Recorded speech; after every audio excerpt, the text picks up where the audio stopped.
뉴스룸을 시작합니다. 2시간 전쯤에 추미애 법무부 장관이 윤석열 검찰총장에 대해 징계를 청구하고 직무 집행정지를 명령했습니다. 법무부 장관이 현직 검찰총장을 직무에서 배제하는 건 사상 처음 있는 일입니다. 추 장관은 중대한 비위가 여러 건 확인돼 윤 총장이 직무를 수행하는 게 더 이상 용납될 수 없다고 했습니다. 윤 총장은 곧바로 입장을 내고 검찰총장으로서 한 점 부끄럼 없이 소임을 다해왔다며 끝까지 법적으로 대응하겠다고 했습니다. 먼저 이지혜 기자입니다. 추미애 장관이 서울고등검찰청 기자실에 직접 모습을 드러낸 건 오후 6시쯤입니다. 예정에 없던 브리핑이었습니다. 추 장관은 윤석열 검찰총장을 징계 청구하고 총장 직무 집행 정지를 명령했다고 밝혔습니다. 직접 감찰을 진행하였고 그 결과 검찰총장의 심각하고 중대한 비위 혐의를 다수 확인하였습니다. 비위 행위로는 5가지를 언급했습니다. 언론사 사주와의 부적절한 접촉, 조국 전 법무부 장관 등 사건 재판부 불법 사찰, 채널A와 한명숙 전 총리 사건 관련 감찰 방해, 대면 조사 불응, 정치적 중립 훼손 등입니다. 언론사 사주 관련해서는 공정성 훼손 우려가 있는 부적절한 교류를 했다고 했고, 조 전 장관 관련해서는 판사들의 개인정보나 성향 등을 수집했다고 했습니다. 또 채널A 사건 관련해선 측근 한동훈 검사장 관련 감찰을 방해할 목적으로 대검 감찰부장에게 감찰을 중단하게 했다고 지적했습니다. 윤 총장이 한명숙 전 총리 사건 관련해 총장 권한을 남용해 대검 감찰부가 직접 감찰을 못하게 했고, 채널A 사건 감찰 정보를 외부에 유출했다고도 했습니다. 윤 총장의 지난 10월 국정감사에서 발언과 관련해선 정치적 중립에 관한 총장의 위엄과 신뢰를 상실했다고 했습니다. 검찰총장의 비위를 사전에 예방하지 못하여 신속히 조치하지 못했고 그동안 국민들께 많은 심려를 끼쳐드린 점에 대하여 지휘감독권자인 법무부 장관으로서 매우 송구스럽게 생각합니다. 이에 대해 윤 총장은 한 점 부끄럼 없이 소임을 다했다며 위법 부당한 처분에 끝까지 법적으로 대응하겠다고 밝혔습니다. JTBC 이지혜입니다.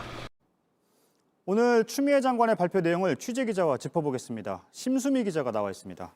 네, 심 기자, 먼저 오늘 윤 총장에 대해 징계를 청구한 혐의들부터 좀 살펴보죠. 네, 크게 5가지입니다. 우선 언론사 사주와 부적절한 접촉을 했다는 게 있고요. 조국 전 장관 사건 등을 맡은 재판부를 불법 사찰했다는 겁니다. 또 측근을 감싸려고 채널A 사건, 또 한명숙 전 총리 사건에 대한 감찰과 수사를 방해했고 언론과 감찰 관련 정보를 거래했다고도 추 장관은 주장했습니다.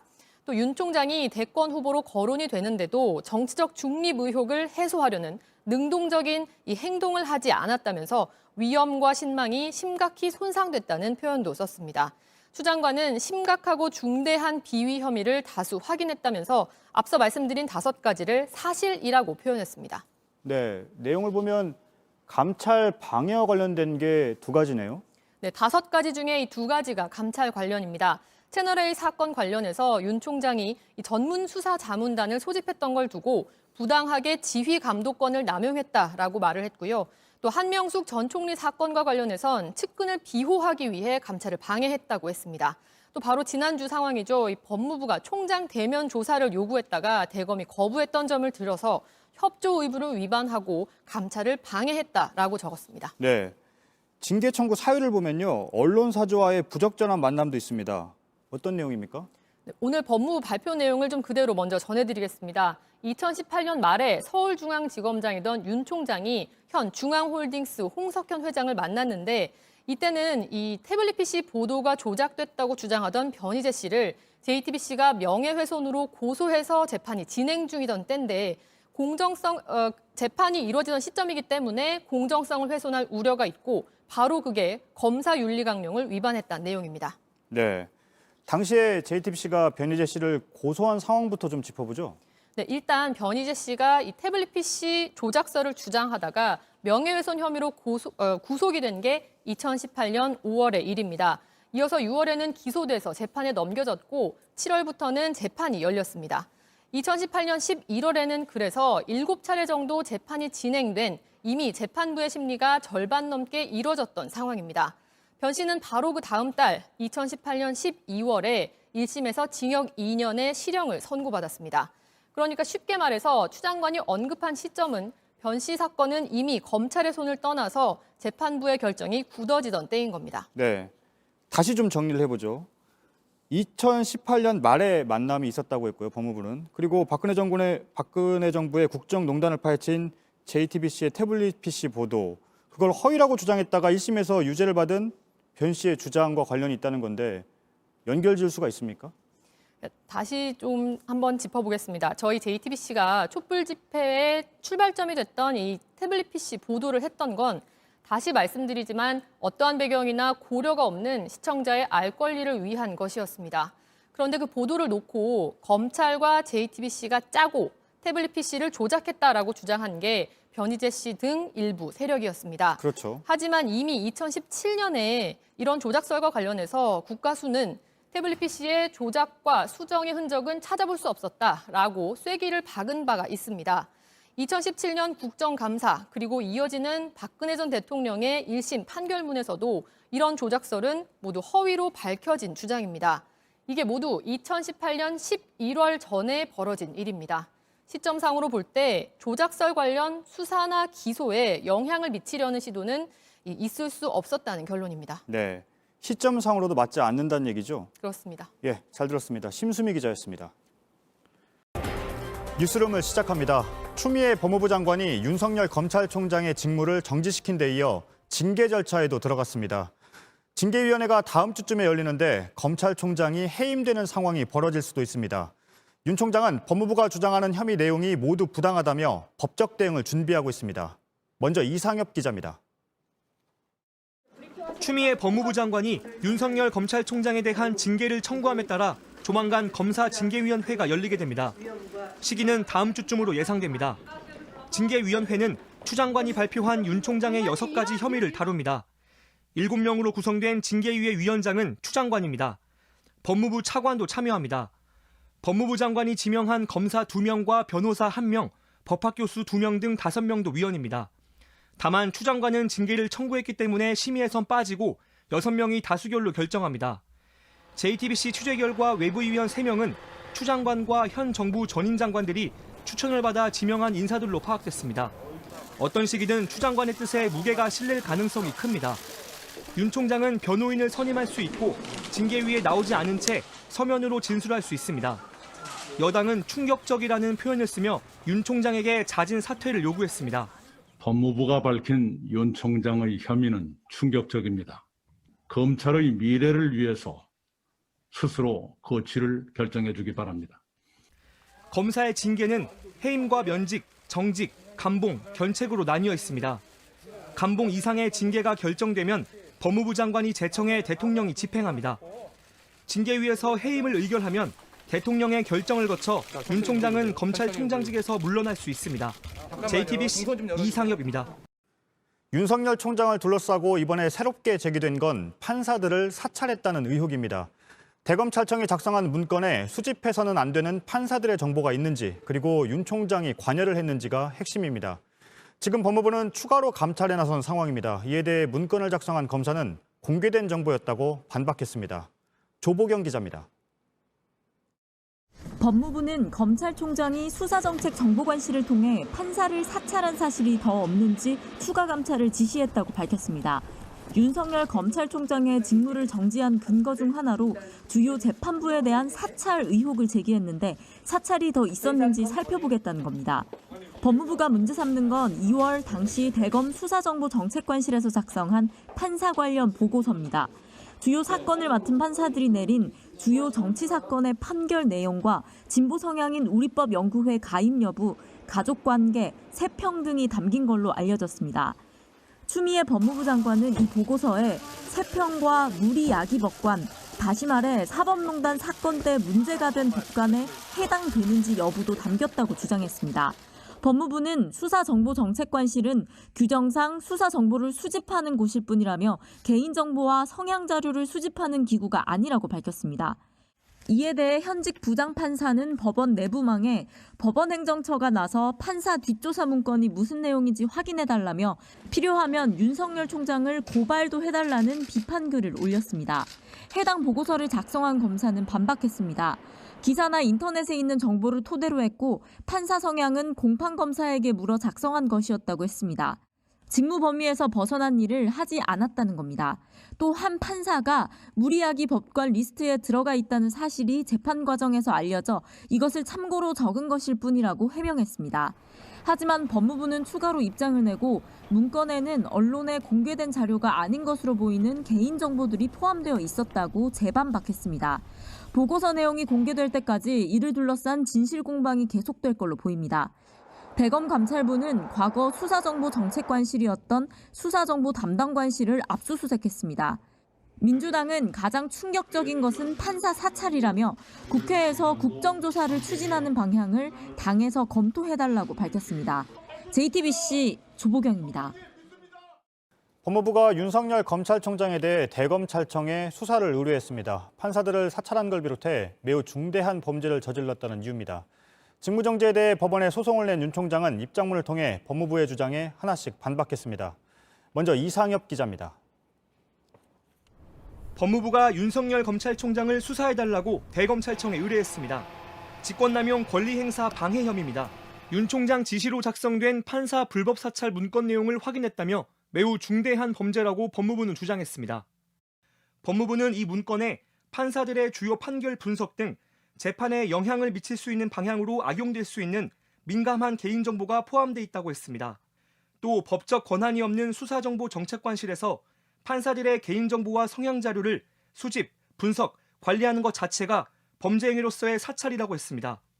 윤 총장의 징계심의위원회는 다음 주 수요일에 열립니다. 여기서 윤 총장의 6가지 비위 혐의를 모두 따지게 되는데 핵심은 증거가 있는지 여부입니다. 윤 총장은 입장문을 내고 일방적인 징계 청구와 직무집행 정지는 사실상 해임으로 임기제 취지를 부인하고 민주주의와 법치주의를 부정하는 것이라고 했습니다. 비위 혐의에 대해서도 일일이 반박했습니다. 언론사 사주와의 접촉은 공개된 장소에서의 우연한 사회적 만남으로 공정성을 의심받을 교류라 할 수 없다고 했습니다. 또 검사가 공소 유지를 위해 재판부의 스타일을 알 필요가 있다며 판사 불법 사찰이 아니라고 했습니다. 윤 총장은 직무정지의 효력을 정지해달라고 행정법원에 신청하며 법적 대응에 나섰습니다. 법원은 아직 기일을 잡지 않았는데 이를 받아들인다면 윤 총장의 직무정지는 일단 멈춥니다. 윤 총장은 직무정지 명령을 취소해달라는 소송도 냈습니다. 법원의 판단과 징계위원회의 결론 중 어느 쪽이 먼저 나오느냐에 따라 사태의 향방이 달라질 걸로 보입니다. JTBC 이상엽입니다. 법무부가 윤석열 총장을 수사 의뢰한 핵심 근거죠. 판사 사찰 논란과 관련한 문건이 오늘 공개됐습니다. 그런데 같은 문건을 놓고 양쪽의 주장이 완전히 다릅니다. 법무부는 중대한 불법의 결과물이라고 했고 윤 총장 측은 공개된 정보를 수집해서 사찰이 아니라고 반박했습니다. 조보경 기자입니다. 지난 2월 대검찰청 수사정보정책관실에서 작성한 주요 사건 재판부 분석 문건입니다. 판사들의 출신 학교와 주요 판결, 세평 등을 담았습니다. 특히 세평 부분이 눈에 띕니다. 한 판사의 세평엔 진보 성향 단체인 우리법연구회 출신이나 합리적이라는 평가, 언행이 부드러우며 원만하게 재판 진행을 잘한다고 적었습니다. 논란이 된 무리야기 법관 부분도 있습니다. 한 배석 판사에 대해 재판에서 존재감이 없다는 평가와 함께 행정처 16년도 무리야기 법관 리스트에 포함된다고 적은 겁니다. 휴일 당직 전날 술을 마시고 다음 날 늦게 일어나 영장 신문기일에 불출석했다며 언론에서 보도됐다고도 적었습니다. 다소 보여주기식 진행을 원한다며 법정 멘트들도 재판 전에 신경 써서 준비한 느낌이라고 평가한 판사도 있습니다. 주요 판결 부분에는 정치적으로 민감한 사건들을 어떻게 판결했는지를 적었습니다. 세월호 생존자 및 가족에 대한 국가의 국가 배상 책임을 2차 책임까지 인정했다. 고 백남기 농민 유족에 대한 살수차 경찰관들의 배상 책임을 인정했다 등의 내용입니다. 이 문서는 가장 처음 윤 총장의 변호인이 언론에 공개했습니다. 사찰인지 직접 보고 판단해달라는 겁니다. 윤 총장 측은 수사정보정책관실에선 공판 수행과 관련된 정보를 수집할 수 있다며 자료 작성 목적이나 공개된 정보를 수집한 과정을 봐도 사찰이 아니라고 주장했습니다. 법무부도 국회에 문건을 제출했습니다. 윤 총장이 공개한 문건은 9장, 법무부가 제출한 문건은 6장인데 형식이 조금 다르고 내용은 거의 같습니다. 법무부는 수사정보정책관실은 판사 개인정보 등을 수집하는 곳이 아니라고 했습니다. 또 사찰의 방법은 언론 검색과 검사들이나 다른 사람들에 대한 탐문이 모두 포함되는 것이라며 문건의 모든 내용이 중대한 불법의 결과물이라고 판단했다고 설명했습니다. JTBC 조보경입니다. 이 사건의 가장 큰 변수는 이제 법원의 판단입니다. 법조팀의 이지혜 기자가 나와 있습니다. 네, 이 기자. 윤 총장의 직무집행정지 취소 신청, 이것에 대한 법원의 판단이 사실상 이번 충돌을 일단락시킬 수도 있을 것 같은데요. 언제쯤 나옵니까? 네, 두 사람의 운명이 직무집행정지 신청의 결과에 달려있다고 해도 과언이 아닙니다. 예.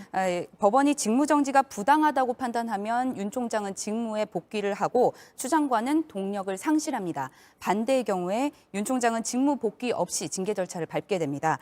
법원 결정과 또 상관없이 징계위에서 해임이 결정되면 윤 총장은 취소 신청이나 소송을 따로 해야 합니다. 역시 법원 판단이 필요하고 소송 결론도 최소 1년은 돼야 납니다. 1년이요? 네. 근데 윤 총장의 임기가 내년 7월까지인데 그 전에 결론이 나기가 어렵겠네요. 소송의 경우에는요. 네, 맞습니다. 검찰총장 직무 정지에 대한 법원 판단은 그동안 없었습니다. 사상 초유의 일이기 때문이죠. 따라서 법원의 첫 판단인 직무집행 정지 신청의 결과가 어떻게 나오는지가 중요한 상황입니다. 제가 어제 증거가 핵심이라고 말씀을 드렸는데요. 예. 법원에서도 징계위에서도 법무부가 명확한 근거를 대야 합니다. 예. 법무부가 판사 사찰 문건이라고 주장한 문건을 다시 보죠. 어떻게 공개가 된 겁니까? 네, 오후 4시 40분쯤에 윤 총장 측에서 문건을 먼저 공개를 했습니다. 예. 총 9장 분량이었고요. 뒤이어서 5시 20분쯤에 법무부에서 같은 내용의 문건을 국회에다가 공개했습니다. 6장 분량이었는데 일부가 합쳐졌지만 큰 틀에서 차이는 없습니다. 네. 지금 양쪽 주장은 완전히 다른 것 같은데요. 그러니까 법무부는 중대한 범죄라고 주장하고 있고 윤 총장 측은 통상적인 업무라고 주장하고 있는데요. 어떻게 봐야 합니까? 네, 저도 문건을 쭉 봤습니다. 예. 피고인과 재판부, 소속 법관과 지휘, 비고란까지 있어서 비교적 체계적으로 정리는 돼 있습니다. 우리법연구회 출신이라거나 개인 성향도 일부 적혀 있었습니다. 가장 주목되는 부분이 3평입니다. 그 3평의 대부분은 재판 과정에서 받은 인상을 적어놓은 것입니다. 재판에 들어갔던 검사들에게 물어서 적은 것이라면 문제가 없을 걸로 보입니다. 다만 무리야기 법관 리스트 포함 부분은 논란이 될 수도 있을 것 같습니다. 공개된 자료를 수집한 것인지 아니면 수사 자료 등에서 빼낸 것인지 밝혀져야 할 걸로 보입니다. 최근 감찰 조사를 위해서 대검찰청 감찰부에서 압수한 자료가 있고 디지털 포렌식도 하고 있습니다. 그 결과가 관건입니다. 네. 결국 출처가 관건이라는 얘기네요. 네, 맞습니다. 예. 문건에 등장하는 판사들의 일부와 연락을 해봤다면서요. 어떻습니까? 네, 저희 취재진이 2명의 판사와 통화를 해봤습니다. 예. 근데 반응이 전혀 달랐는데요. 한 판사는 삼권 분립을 무너뜨리는 큰 사건이라고 반응을 했습니다. 행정부 소속인 검찰이 사법부 법관 리스트를 만들어 데이터로 축적시켰다면서 민주국가에서는 있을 수 없는 일이라고 했습니다.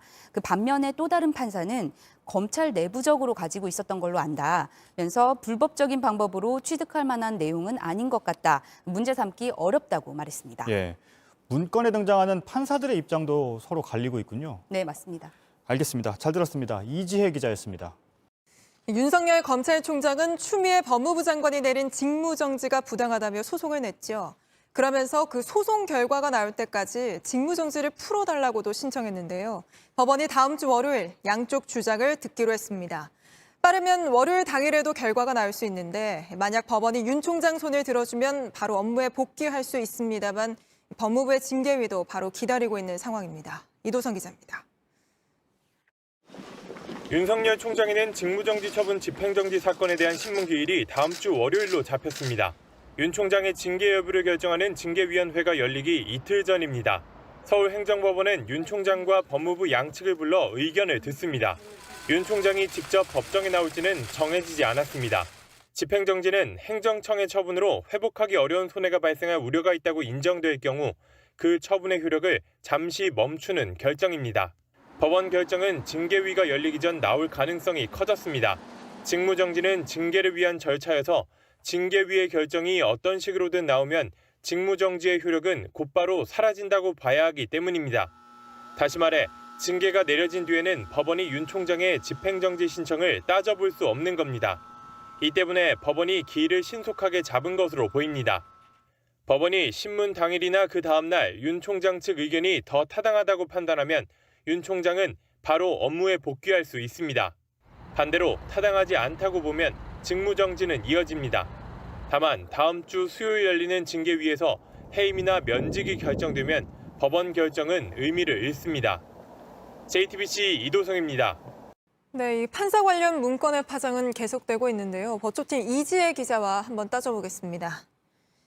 자, 이 기자, 먼저 좀 궁금한 게요. 이 판사들의 이런 문건, 이런 거를 원래 좀 작성을 합니까? 네, 전임 문무일 총장 시절에 대검찰청 관계자들에게 제가 물어봤습니다. 당시에는 재판부 성향을 분석하지는 않았다고 했습니다. 수사 정보를 수집했다는 설명이었습니다. 네. 다만 이게 죄에 해당하는지에 대해서는 의문을 제기했습니다. 이 사건에 대해서 검사가 이해관계에 있는 판사의 성향과 세평, 사적 정보를 수집했다는 거, 그걸 분류해서 문서로 만들어서 관리했다는 것 자체가 문제라는 시각이 있었습니다. 법률 위반 여부를 따지기 전에 권력을 가진 국가기관의 행태로서 문제가 있다는 시각이었던 것이죠. 네, 근데 뭐 지금은 수사 의뢰까지 했으니 법적인 문제가 됐잖아요. 그럼 이게 법으로 따져보면 좀 어떻습니까? 어떤 게 불법 사찰인가요? 네, 사찰은 법률에 나오는 용어는 아닙니다.